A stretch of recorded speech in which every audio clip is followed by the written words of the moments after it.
Hi friends, आज हम इस वीडियो में मालूम करेंगे 3 फेज लोको में कॉक का पोजीशन कि उसका लोकेशन कहाँ है और उसका सही पोजीशन क्या होना चाहिए सर्विस में, और इसे कब किस अवसर पर ओकेशन पर इसे ऑपरेट करने की ज़रूरत पड़ती है, यानी कि आइसोलेट करने की ज़रूरत पड़ती है। ऑलरेडी हम पार्ट 1 में बहुत सारे कॉक के बारे में मालूम कर चुके हैं, लेकिन वीडियो थोड़ा लंबा हो जाएगा, इसीलिए पार्ट 2 भी बना रहे हैं। तो जो बचा हुआ है वो आज के हम इस वीडियो में मालूम करेंगे, और जो लोग वो वीडियो नहीं देखे हैं तो आप चैनल के प्ले लिस्ट में जा करके देख सकते हैं। तो आइए वीडियो को देरी न करते हुए वीडियो को स्टार्ट करते हैं। इनसाइड कैब में, यानी कि कैब के अंदर में कौन सा कॉक होता है, तो इमरजेंसी कॉक, जिसे कि हम ALP कॉक बोलते हैं, ALP इमरजेंसी कॉक या D1 इमरजेंसी, जो आप चाहे वो बोल सकते हैं। ये जो हॉरिजेंटल में ये ओपन होता है और वर्टिकल कंडीशन में क्लोज होता है, लेकिन ये हमें क्लोज में ही रखना है। लेकिन जब ज़रूरत पड़े, यानी कि आवश्यकता से अधिक यदि स्पीड है और गाड़ी रुकने में असमर्थ है, वैसे समय में ALP को इमरजेंसी मार करके गाड़ी को स्टॉप करना चाहिए। इमरजेंसी मारने के लिए कोई हेजिटेशन नहीं होना चाहिए और ना ही किसी से पूछने की ज़रूरत है, परमिशन लेने की ज़रूरत है। अगर आपको लग रहा है कि ऐसे गाड़ी रुकने का चांस नहीं है, यानी कि स्टॉप सिग्नल के पहले गाड़ी रुक नहीं पाएगी, तो आप बेझिझक आप इमरजेंसी मारिए और गाड़ी को स्टॉप कीजिए, क्योंकि ऑलरेडी गाड़ी तो रोकना ही है। अगर स्टॉप सिग्नल के और थोड़ा पहले ही रुक जाता है तो उसमें प्रॉब्लम क्या है, फिर से स्टार्ट करेंगे और फिर फॉल इन क्लियर करेंगे। इसलिए इमरजेंसी मारने में कभी भी सोचने की झिझक लेने की ज़रूरत नहीं है। और जब भी आप चार्ज लेने जा रहे हैं, जब लोको में जा रहे हैं, तो फर्स्ट चार्ज लेने के पहले फर्स्ट इमरजेंसी वाल्व को उठा करके चेक कर लीजिए कि वो ब्लॉकेज तो नहीं है, काम कर रहा है कि नहीं।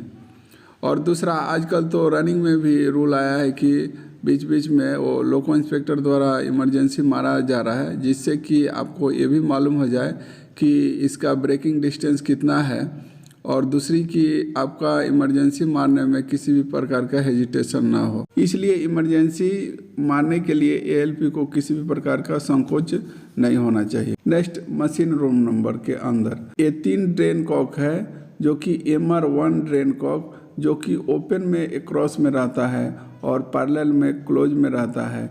लेकिन ये हमें क्या रखना है, तो क्लोज कंडीशन में रखना है, क्योंकि हम क्लोज में नहीं रखते हैं तो प्रेशर बाहर निकलते रहेगा और MR चार्ज नहीं होगा। लेकिन हमें बीच बीच में, जब भी आप चार्ज ले रहे हैं, बीच बीच में आपको क्या करना है कि एक बार ड्रेन आउट करना है। ड्रेन आउट करने से क्या होगा, उसके अंदर जो मॉइस्चर होगा वो बाहर निकल जाएगा। अगर मॉइस्चर है कि नहीं टैंक में, ये भी मालूम करने के लिए एक आइडिया आपको बताते हैं। आपका जहाँ पे कॉक है वहीं पे आप वो कॉक जो पतला सा है, वहीं पे वो जो पतली सी पाइप रहती है, उसको आपको छूने से आपको बहुत ही ठंडा फील हो रहा है, ठंडा महसूस हो रहा है, तो इसका मतलब है कि उसमें मॉइस्चर है। अगर वैसा नहीं है, नॉर्मल पाइप जैसा ही है, तो इसका मतलब है कि मॉइस्चर नहीं है। लेकिन जब भी आप चार्ज ले रहे हैं तो चार्ज लेते समय एक बार ड्रेन आउट अवश्य करें, जिससे कि अगर मॉइस्चर होगा तो वो भी बाहर हो जाएगा। उसी प्रकार MR ड्रेन कॉक 2 है, जो कि क्रॉस में ओपन होता है और पैरेलल में क्लोज कंडीशन में रहता है। हमें इसे क्या करना है, तो क्लोज में ही रखना है, ताकि MR मेंटेन हो, MR चार्ज हो, नहीं तो प्रेशर बाहर होगा तो MR मेंटेन नहीं होगा। तो इसका भी सेम, जब भी आपको मॉइस्चर ड्रेन आउट करना है तो एक बार ओपन कीजिए और उसके बाद फिर से क्लोज कर लीजिए। और ऑक्सिलरी ड्रेन कॉक है, ये जो थोड़ा छोटा होता है, ये जो कॉक है वो ओपन कंडीशन में क्रॉस में रहता है और पैरेलल में क्लोज में रहता है। इसे भी हमें क्लोज में रखना है और चार्ज लेते समय इसको ड्रेन आउट कर लेना है। अब आइए मालूम करते हैं फ्रंट साइड में कौन कौन सा ड्रेन कॉक होता है। तो BP एंगल कॉक, जो कि BP का रहता है, ये ओपन में क्या है, पैरेलल में रहेगा और एक क्रॉस में हॉरिजेंटल में जो है क्लोज में रहेगा। लेकिन हमें ड्राइवर के आगे, यानी कि आगे साइड में, जो कि फार्मेशन से अटैच नहीं है, उधर में हमें क्लोज में रखना है, और जिधर फार्मेशन है उधर में हमें ओपन में रखना है, ताकि फार्मेशन चार्ज हो। उसी प्रकार ये FP एंगल कॉक है, जो कि ये भी ओपन में पैरेलल में होगा और क्लोज में एक क्रॉस यानी कि हॉरिजेंटल में होगा, ये भी आगे साइड में क्लोज में ही रहेगा। और फार्मेशन में यदि एफपी कॉक है यानी कि एफपी सप्लाई देना है तो हम इसे ओपन रखेंगे, अगर एफपी सप्लाई नहीं देना है ओनली बीपी का ही है तो ये पीछे में भी क्लोज में ही रहेगा। नेक्स्ट आगे में रहता है एमआर एंड कॉक यानी कि एमआर इक्वलाइजिंग का जो पाइप है ये जो है ये भी ओपन में पैरेलल में होगा और एक क्रॉस में क्लोज में रहेगा।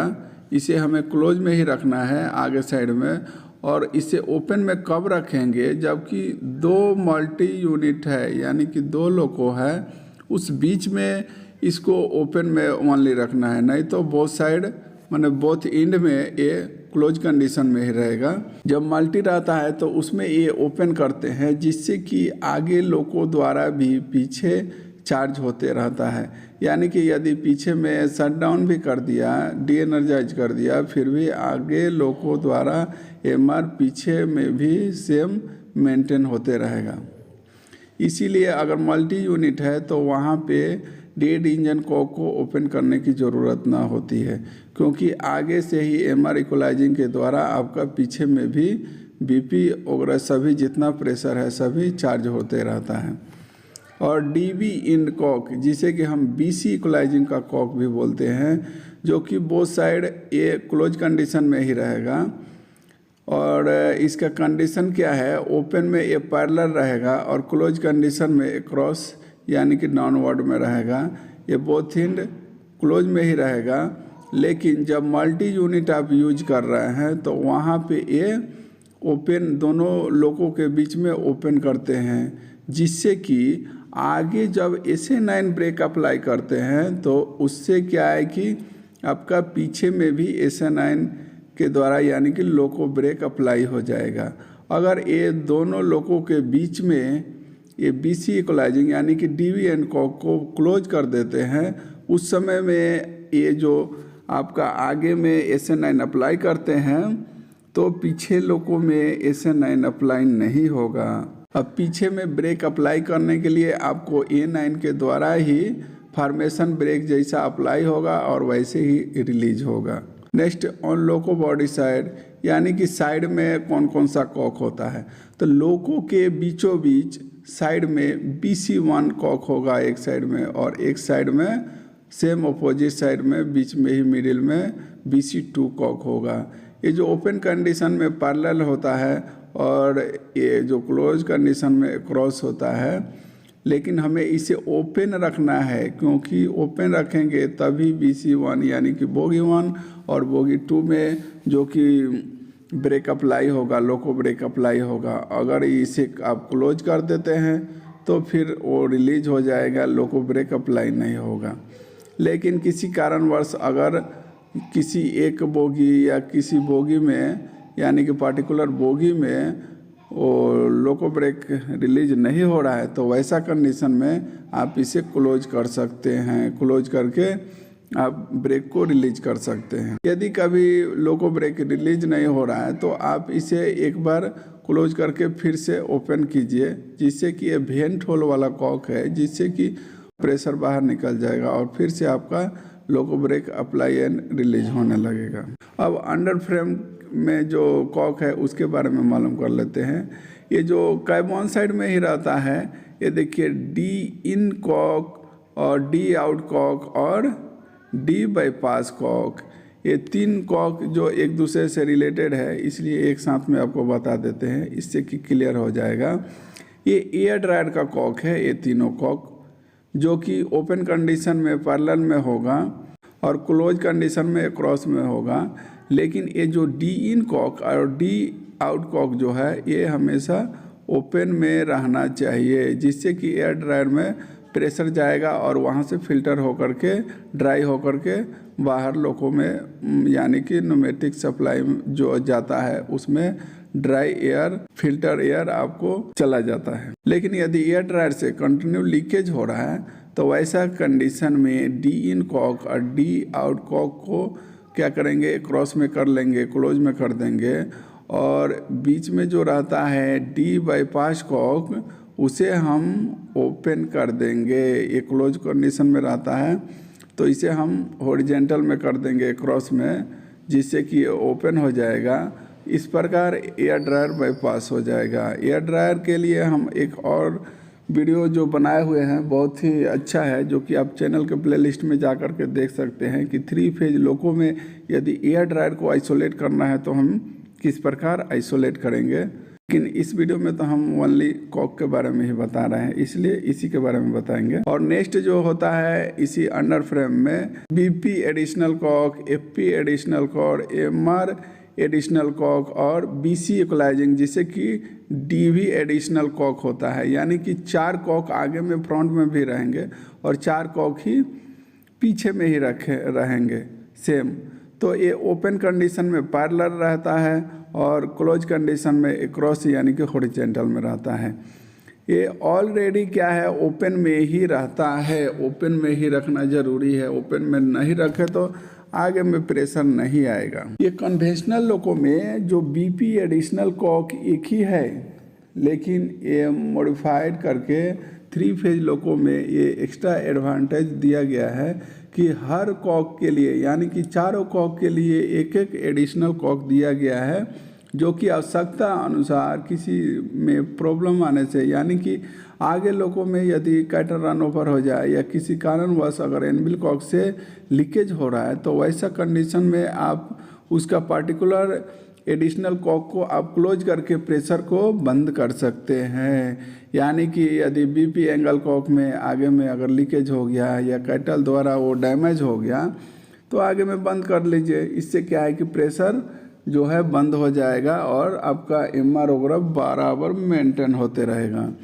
उसी प्रकार अगर एफपी का अगर प्रॉब्लम आ रहा है, एनविल कॉक में लीकेज है या डैमेज हो गया या एमआर इक्वलाइजिंग का, तो आप आगे में उसी पार्टिकुलर कॉक को आप बंद करके आप आसानी से कार्य कर सकते हैं, किसी भी प्रकार का प्रॉब्लम नहीं है। और ये यूएल कॉक जो कि यूएल कॉक 1 और 2 जो कि इसका लोकेशन है बैटरी बॉक्स नंबर 2 के ऊपर में रहता है। और हम पार्ट 1 में इसके पहले वाले वीडियो में बताए हुए हैं कि जो कि न्यूमेटिक यानी कि CCB 2.0 वाले न्यूमेटिक में यूएल कॉक रहता है, तो आप वहाँ पे भी कॉक रहेगा और इधर में बैटरी बॉक्स नंबर 2 के ऊपर भी रहेगा। तो यहाँ पे जो है भाल्व में अगर ये आपका अनलोडर भाल्व में लीकेज हो रहा है तो आप वो पार्टिकुलर कॉक को बंद करके यानी कि यूएल कॉक 1 और यूएल कॉक 2 यानी कि जिसमें भी लीकेज होगा उसको आप क्लोज करके बंद कर सकते हैं। तो इस प्रकार ये 3 फेज लोको के जितने भी कॉक है उसके बारे में हम उसका पोजीशन जो है मालूम किए। ये मेरा वीडियो आपको कैसा लगा और ये मेरी जानकारी कैसी लगी आप कमेंट करके अवश्य बताएं। और वीडियो अच्छा लगा हो तो वीडियो को लाइक कीजिए और इस प्रकार के और भी वीडियो देखने के लिए हमारे चैनल को सब्सक्राइब कीजिए। फिर मिलेंगे नेक्स्ट वीडियो में किसी नए टॉपिक के साथ। जय हिंद।